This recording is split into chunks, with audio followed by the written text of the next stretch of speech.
मुझे बहुत ही अच्छा लगा इस टीम के साथ काम करने में। पहले मैं ये बताना चाहूँगी कि मुझे पता ही नहीं था जीएसटीएस एक ऐसा प्लेटफ़ॉर्म है जो कि पैरेलल चल रहा है हमारी यूनिवर्सिटी में। It was a wonderful presentation. The way she has explained the scenario of Afro-Indians in India from the historical past, tracing it to the present, bringing out the policy initiatives and the NGOs who are working on that area. And as for Smita, the talk was wonderful. And just like Dr. Susmita, she has gave you wonderful suggestions how we proceed our research further into the next level. Because it's a very pertinent thing that we connect our research to the ground level. What we are doing to for the city. So.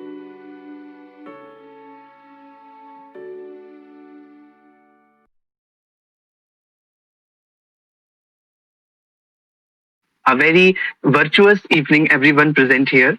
My name is Shailendra, and I am welcoming you all on this platform GSTS or Graduate Scholars Talk Series.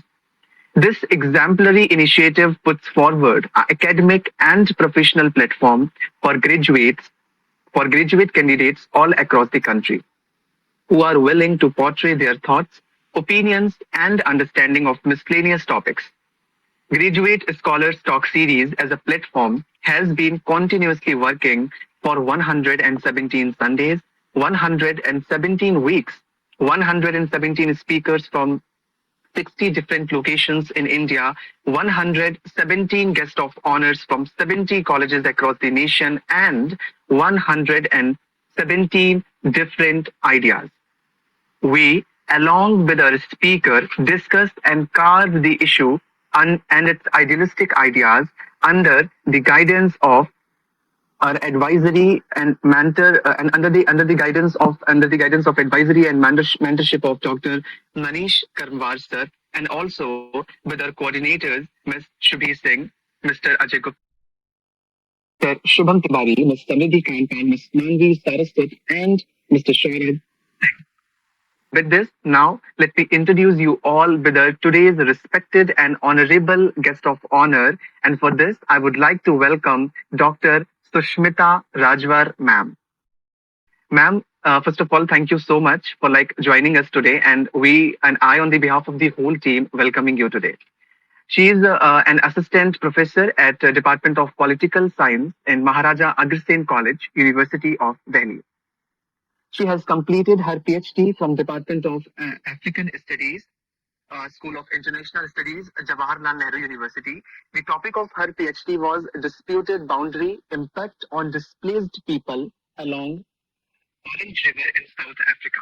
Her research interests include India-Africa relations, Indian diaspora in Africa, China in Africa, and border disputes in African countries.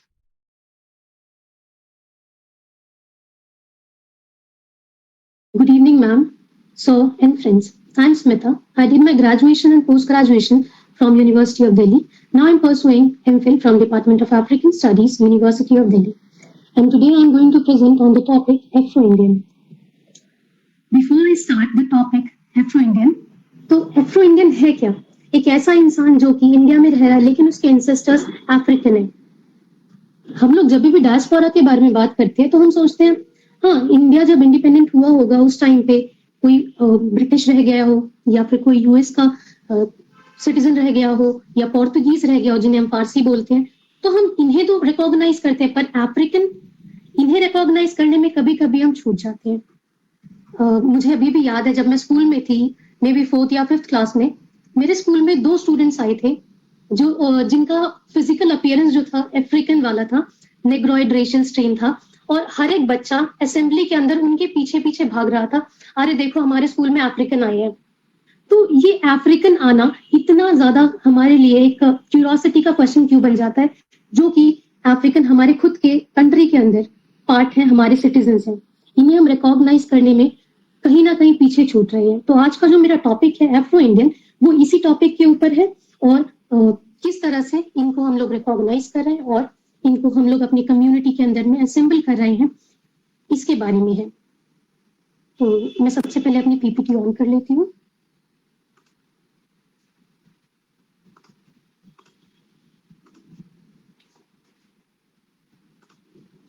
Today, the title contains 2 terms, that is Afro, that connotes African link, an Indian that reflects the Indian origin. So according to the title, Afro-Indian literally means a person having both African and Indian attributes, one having ancestral connection in Africa, yet living in India as a permanent resident. Before we move to our discussion, I would like to explain my objectives first. First objective is to trace the historical background of arrival of Afro-Indians in Indian subcontinent. Second objective is to explore their status in the Indian society since their arrival and to identify the problems that they may have faced. Third objective is to identify the potential contribution of Afro-Indians in Indian society. And fourth, our objective is to explore how the government of India has been trying to uplift the Afro-Indians in the society. The first question that arises, who are Afro-Indians? Afro-Indians are Aboriginal tribe of India. It includes individuals with both African and Indian heritage. They are known by different names in different countries. If we look at South Asia के अंदर में जो पाकिस्तान है, पाकिस्तान के अंदर भी African diaspora पाया जाता है जिसे हम लोग शीदी बोलते हैं.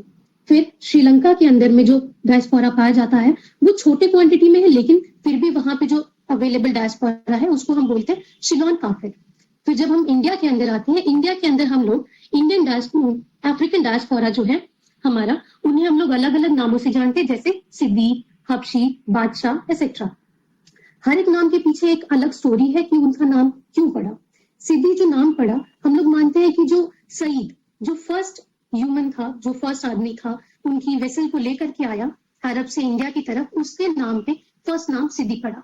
जो वर्ड है हबशी, हम मानते हैं अल हब्श जो इथियोपिया में डायनेस्टी थी उसके नाम से ये नाम आया. और बादशाह क्योंकि उनका जो तरीका है रहने का, जिस तरह से उनका नेचर है, उसके बेसिस पे कभी कभी हम उन्हें बादशाह भी बुलाते हैं. अब ये कहाँ कहाँ पाए जाते हैं? First of all they are believe to be descendant of Bantu people that come from East Africa. They came to India in different circumstances through ages. अब किस तरह से आए ये जानने के लिए हमें ये इंपॉर्टेंट है कि क्या क्या ट्रेड हुआ करते थे.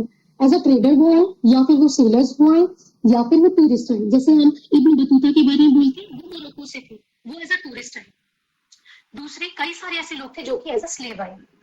तो इनके डिफरेंट रोल्स थे हमारी कंट्री के अंदर में, और इनके socio political and economic life के बारे में हम लोग जान सकते हैं अगर हम लोग डिफरेंट डायनेस्टीज को देखें.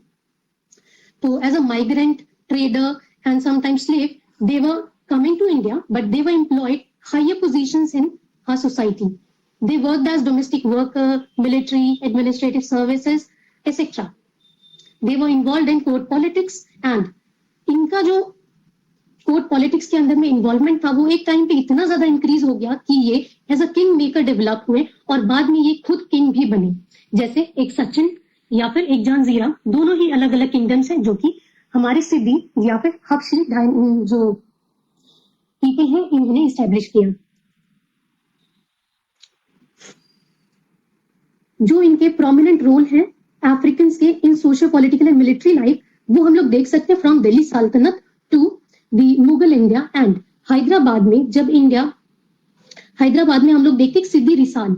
इंडिया जब इंडिपेंडेंट हुआ उसके एक साल बाद तक 1948 तक भी सिद्दी रिसाल चलता रहा. सिद्दी रिसाल क्या था? हैदराबाद के नवाब थे, उन्होंने इस्टेब्लिश किया था 600 जो अफ्रीकन थे उनका एक रेजिमेंट, तो उसे उन्होंने इस्टेब्लिश किया और वो 1948 तक चला आफ्टर इंडिपेंडेंस ऑफ इंडिया. ये शो करता है उनका इन्वॉल्वमेंट इन आवर सोसाइटी. अब ये कहाँ कहाँ पाए जाते हैं, कहाँ कहाँ मिलते हैं? इनका जो पॉपुलेशन है ये डिस्पर्स है through out India. Several states में पाए जाते हैं जैसे बंगाल, गुजरात, महाराष्ट्र, कर्नाटका, दमन एंड दीव, आंध्र प्रदेश. गुजरात में अगर हम देखें तो डिफरेंट डिस्ट्रिक्ट्स हैं जैसे सूरत, अहमदाबाद, अमरेली, जूनागढ़, जामनगर, राजकोट, भरूच, ये सारे एरियाज में इन्हें पाए जाते हैं. फिर कर्नाटका में देखा जाए तो उत्तरा कन्नड़ा और धारवाड़ डिस्ट्रिक्ट, यहाँ पे हम लोग जो एफ्रो इंडियंस हैं इनकी पॉपुलेशन को ज्यादातर देख सकते हैं. उत्तर कन्नड़ा के अंदर भी हम लोग अगर देखें यल्लपुर, हलियाल, अंकोला, जोईदा, ये ऐसे डिस्ट्रिक्ट हैं जहाँ पे इनका कॉन्सेंट्रेशन पाया जाता है. ऐसा नहीं है कि सिर्फ यही 2 डिस्ट्रिक्ट है जहां पे हम इन्हें देख सकते हैं, लेकिन और भी डिस्ट्रिक्ट है जैसे महाराष्ट्र का रायगढ़, उत्तर प्रदेश का जौनपुर, ये सारे एरियाज है जहां पे हम लोग एफ्रो इंडियंस को देख सकते हैं. मगर जैसा कि गुजरात और कर्नाटका में हम लोग इनकी एक हाई डेमोग्राफिक रिप्रेजेंटेशन देखते हैं, वैसा सिमिलर रिप्रेजेंटेशन हमें बंगाल, महाराष्ट्र या उत्तर प्रदेश में नहीं मिलता है।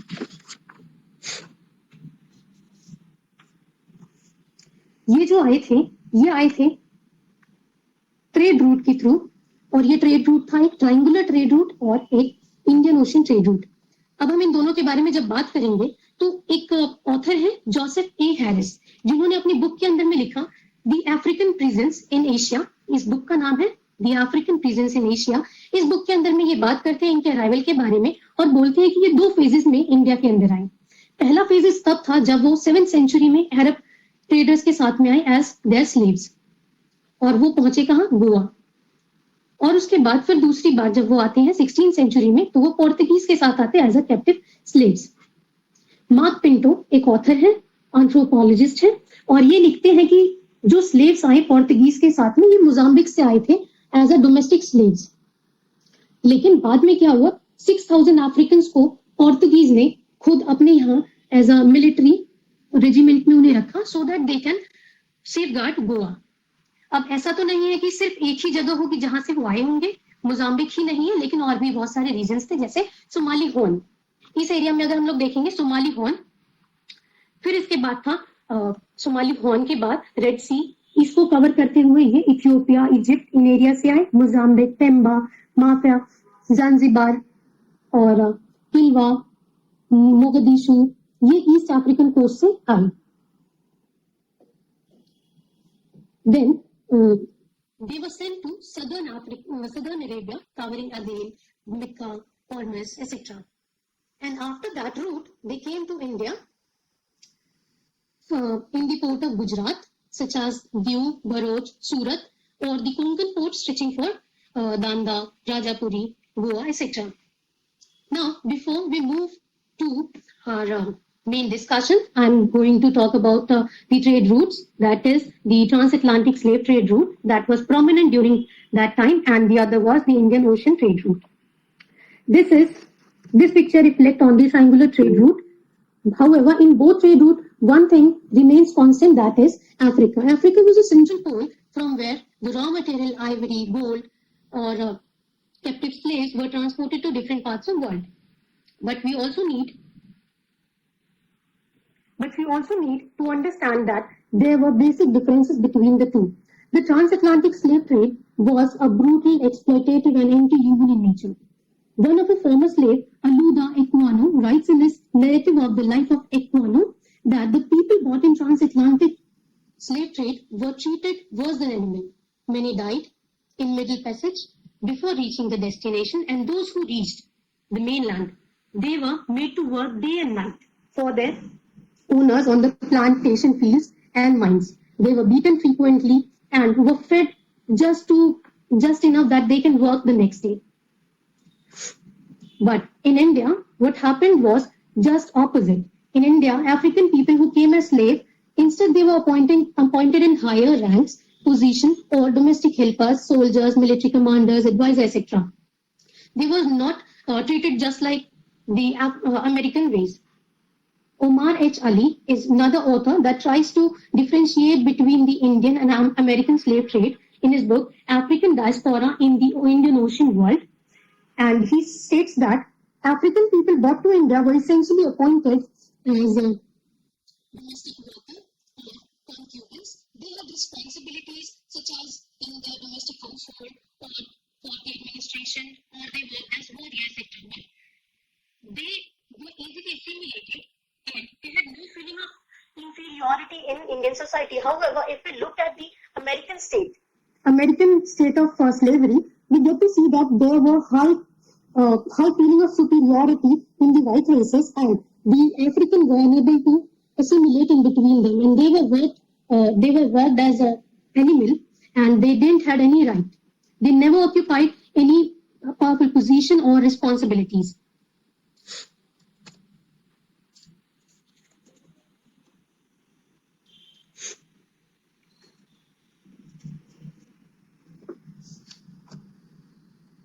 The African came as slave of Arabs, but in Indian society, the king and the society, they never saw them as slave.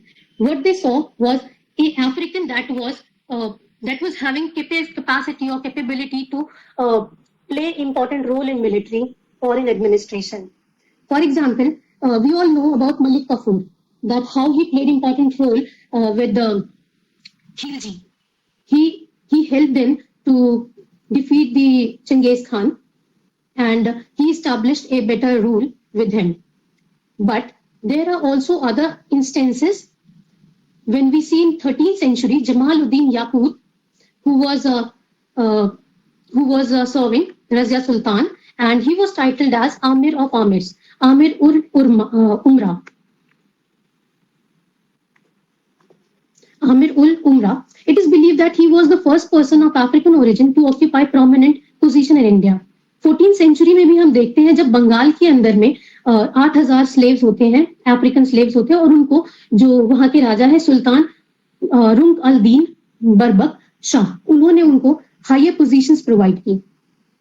Similarly हम लोग फिर देखते हैं जब जलालुद्दीन फतेह शाह, उनको जब वो कंट्रोल करना चाहते हैं हबशीज को, उस समय हबशीज कलेक्टिव होकर के उनके अगेंस्ट में फाइट करते हैं और एक अपना खुद का रेजिम एस्टैब्लिश करते हैं. हाँ, वो रेजिम कुछ ही टाइम के लिए चलता है, लेकिन वो भी एक तरह से हिस्ट्री में इंपॉर्टेंट रोल प्ले करता है. एक और एग्जांपल है जब हम नवाब ऑफ हैदराबाद को देखते हैं. He recruited 300 Africans and established African cavalry guards known as Sidi Risal. It was an African regiment that functions till 1945. Malik अंबर, ये एक और ऐसे एग्जाम्पल है जिन्होंने ना कि सिर्फ अपने आप को एक हायर पोजीशन पे लाया, पर अपना एक किंगडम भी स्टैब्लिश किया. Malik Ambar was an Abyssinian slave that gained reputation as a military tactician and motivated people of African origin to join his army and resisted invasion in Deccan. And he became so powerful that he was seen as major threat to the Mughal emperors. Later, his son Sidi Ambar the Little pushed further and established Sidi family dynasty in Zanzibar. Zanzibar was in Africa where these slaves were sold. And Zanzibar is in India. Zanzibar, that was the kingdom established by Sidi and Sidi Ambar. The Sidi controlled the island of Zanzibar for almost 300 years. Zanzibar was important as base for commerce for the interior of India. The Sidi were unchallenged master of Konkan coast from 1601 to 1870s when they formally submitted to British. But 16th century, जो कि Joseph ए Harris बोलते हैं कि हाँ, यहाँ से एक second phase शुरू होता है. यहाँ से सेकंड फेज ये शुरू हुआ कि इससे पहले तक जो थे अफ्रीकन, उन्होंने एक हायर पोस्ट अटेन किया. लेकिन 16th सेंचुरी में क्या होता है, एक और इन्फ्लक्स होता है और पोर्टुगीज अपने साथ में और भी अफ्रीकन स्लेव्स लेकर आते हैं. और 16 to 18 सेंचुरी में यहाँ पे कुछ चेंजेस आते हैं, जैसे कि जो स्लेव्स को हम लोग सोल्ड आउट कर रहे थे, हम लोग में अरब्स सोल्ड आउट कर रहे थे, वो सोल्ड करने की जो क्वांटिटी थी वो इंक्रीज हो गई अप टू 10,000 पर ईयर. तो हर साल में 10,000 से ज्यादा स्लेव्स सेल किए जा रहे थे. और इसके लिए जो ब्रिटिश था उन्हें प्रॉब्लम हुई और उन्होंने एक कैंपेन शुरू किया. हाँ, इसे हम बोल सकते हैं कि ह्यूमन राइट को देखते हुए किया, लेकिन हम जानते हैं ब्रिटेन का जो रियलिटी था, उन्होंने खत्म तो किया था स्लेवरी, लेकिन उन्होंने एक दूसरा एक सिस्टम शुरू किया जिसे हम बोलते हैं इंडेंचर लेबर, जिसके अंदर उन्होंने कॉन्ट्रैक्ट बेसिस पे इंडिया से, अफ्रीका से, अलग अलग जगह से लोगों को लिया और उन्हें दूसरी जगहों पर भेजा काम करने के लिए. हाँ, ये कॉन्ट्रैक्ट कितने भी साल का होता था, वो उस साल खत्म नहीं होता था, उन्हें उसके आगे भी काम करवाया जाता था और सिमिलर तरीके से उन्हें काम करवाया जाता था जैसे कि अमेरिका में हम लोग स्लेवरी को देखते थे. बिल्कुल इनह्यूमन ट्रीटमेंट मिलता था. तो एक तरफ तो उन्होंने कैंपेन चलाया कि हम लोग स्लेवरी बंद करें, दूसरी तरफ उन्होंने इंडेंचर लेबर चलाया. तो यहाँ पे उन्होंने स्लेवरी क्यों किया था, एक तरह से पॉलिटिकल मूव हम देख सकते हैं कि उनको प्रॉब्लम थी अरब डोमिनेटेड स्लेव ट्रेड से, तो इसलिए वहां पे उन्होंने शुरू किया. लेकिन 19th सेंचुरी में जो ये मूव था ब्रिटिश गवर्नमेंट का, इसकी वजह से जो अफ्रीकन ट्राइब्स थी हमारी, जो अफ्रीकन लोग थे हमारे इंडिया के अंदर, उनके अंदर में एक फियर इमर्ज हुआ, fear of reverse migration. Reverse migration क्या है, एक बार तो हम आए, लेकिन दूसरी बार पे क्या होगा, किसी एक कंडीशन की वजह से हमें कुछ सालों के बाद वापस जाना हो. ये रिवर्स माइग्रेशन है. हम क्यों माइग्रेट करते हैं, माइग्रेट करने के पीछे सिमिलर रीजंस होते हैं, इकोनॉमिक रीजन होते हैं, पॉलिटिकल रीजंस होते हैं और ह्यूमन क्राइसिस से रिलेटेड रीजंस होते हैं. अब यहाँ पे क्या हुआ, सिमिलर फियर इमर्ज हुआ अफ्रीकन के अंदर में. एक तो वो पहले ट्रीटमेंट जो था बुरा ट्रीटमेंट झेल करके वो इंडिया आए थे on the ships of Arab and Portuguese. पर फिर क्या हुआ, रिवर्स माइग्रेशन के डर से उन्होंने अपने आप को और अपने पूरे के पूरे पॉपुलेशन को मूव करना शुरू किया टुवर्ड्स दी फॉरेस्ट ऑफ गिर, गुजरात एंड कर्नाटका। अब यहाँ से प्रॉब्लम क्या इमर्ज होती है कि प्रेजेंट कंडीशन जो हम लोग देखते हैं कि इतने सालों से वो यहाँ रह रहे हैं, अबाउट 400 to 500 years हो चुके हैं, लेकिन फिर भी उनकी कंडीशंस में कोई चेंज नहीं आता है। तो इसका रीजन है उनके फॉरेस्ट में माइग्रेशन और वहीं रह जाना। अब अगर हम लोग टोटल पॉपुलेशन के बारे में देखेंगे 2011 सेंसस के अकॉर्डिंग, तो उनकी जो टोटल पॉपुलेशन है अप्रोक्सीमेटली अगर हम लोग देखते हैं तो वो 60,000 के आसपास है। लेकिन इन 4 स्टेट्स के अंदर में गोवा, कर्नाटका, दमन दीव एंड गुजरात, इन 4 स्टेट्स के अंदर में ये कॉन्सेंट्रेटेड है। उसमें भी Karnataka and Gujarat are the most prominent state that have Siddhi population और अफ्रो इंडियन पॉपुलेशन। ये जो चार्ट है, ये चार्ट शो कर रहा है कि नहीं, because we don't have new representative data from our census। 2011 में लास्ट सेंसस हुआ था और अभी 2023 चल रहा है। इनकी जो पॉपुलेशन है ये कांस्टेंट ट्रांजिशन में है।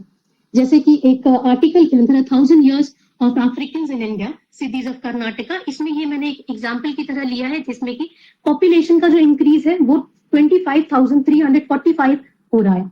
और यहाँ पे हम लोग अगर कर्नाटका की पॉपुलेशन देखेंगे तो यहाँ पे 10,477 पॉपुलेशन यहाँ पे शो कर रहे हैं।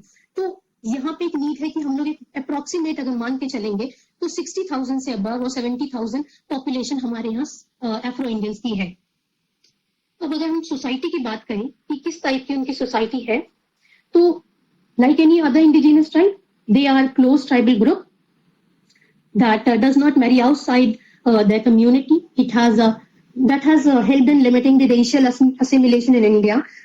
This might have they might have been living to 400 to 500 years, but still they remain as a different racial group.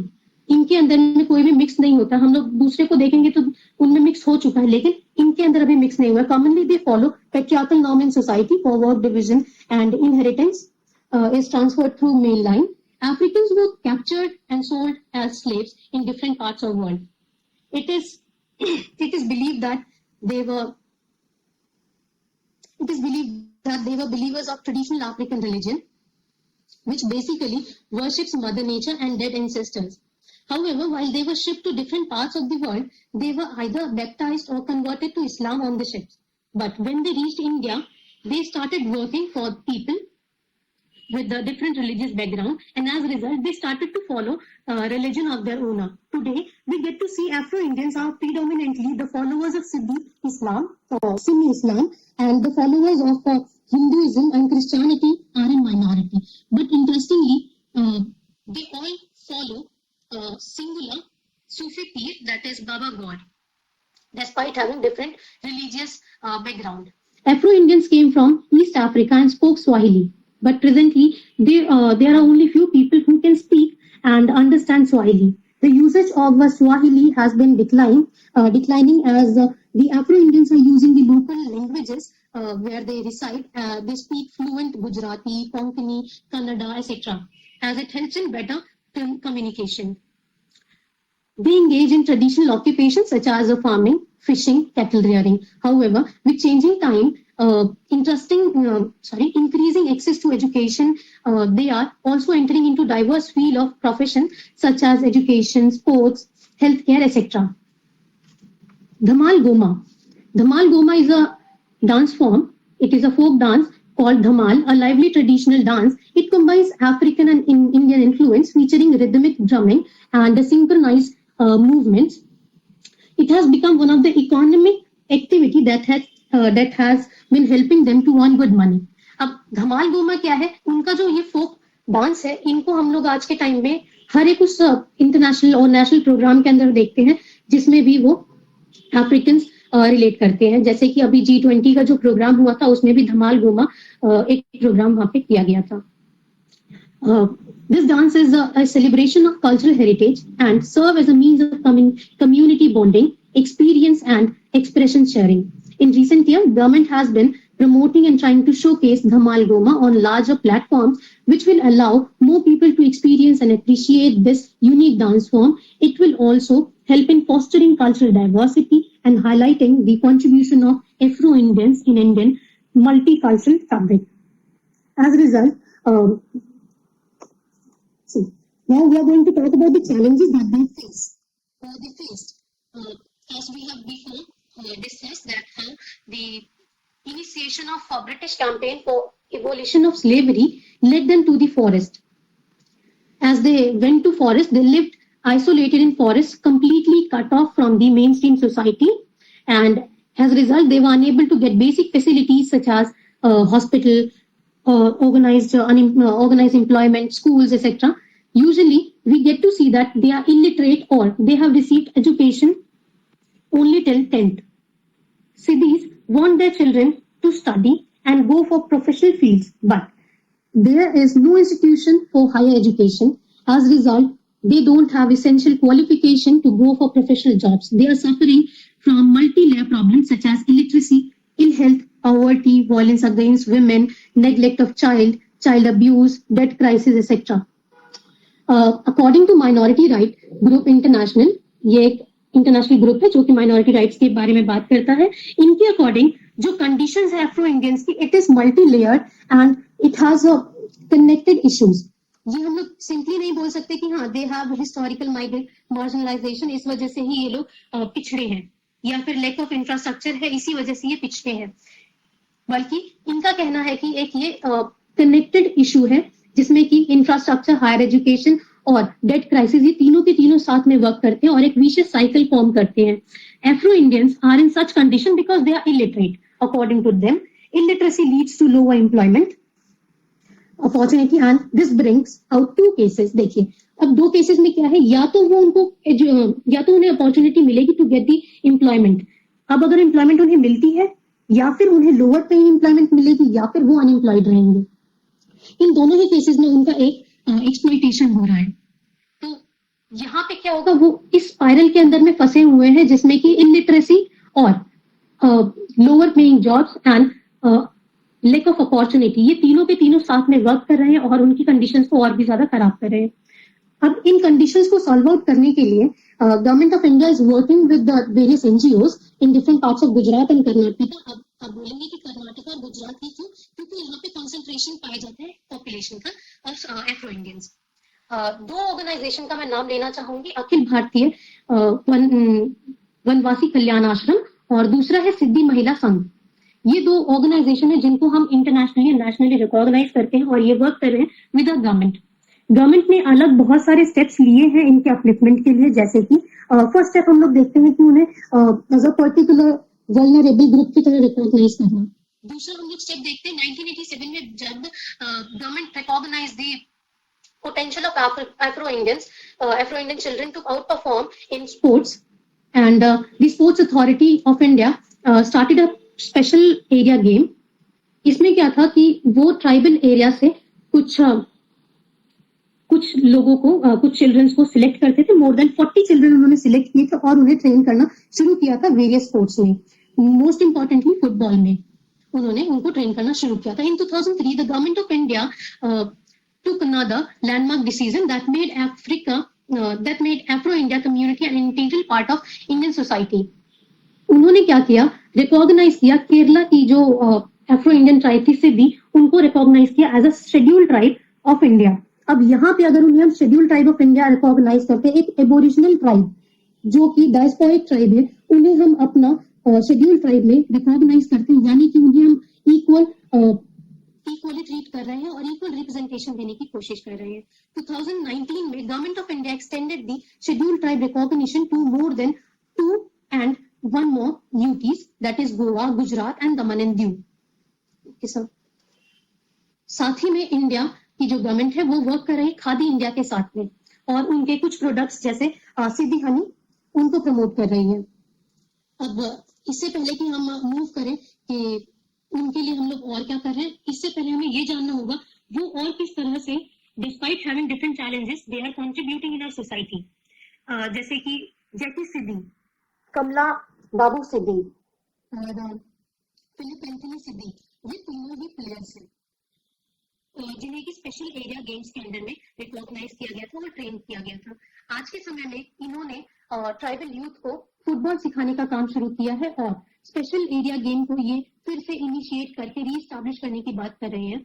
दूसरा, इस नाम को हम भूल ही नहीं सकते, हीर बाई बेन लोबी। इन्होंने वर्क किया है for women empowerment and children के लिए, लिटरेसी को इंक्रीज करने के लिए वर्क करना शुरू किया था और इन्हें रिसेंटली हमारी गवर्नमेंट ने रिकॉग्नाइज किया और पद्म अवार्ड से अवार्डित किया। ये जो लिटरेसी रेट है ये हम देख सकते हैं, there is increase in literacy rate special area games. And before आई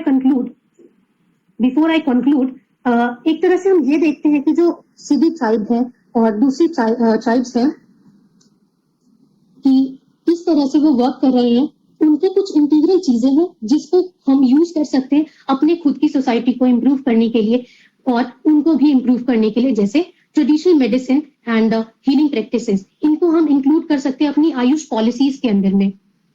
इनको हम और भी ज्यादा रिकॉग्निशन प्रोवाइड कर सकते हैं in our higher education institution, क्योंकि एनजीओज तो बहुत सारे वर्क कर रहे हैं लेकिन उन एनजीओज के वर्क करने का जो रिजल्ट है हम वो इतनी बेहतर नहीं देख पा रहे हैं।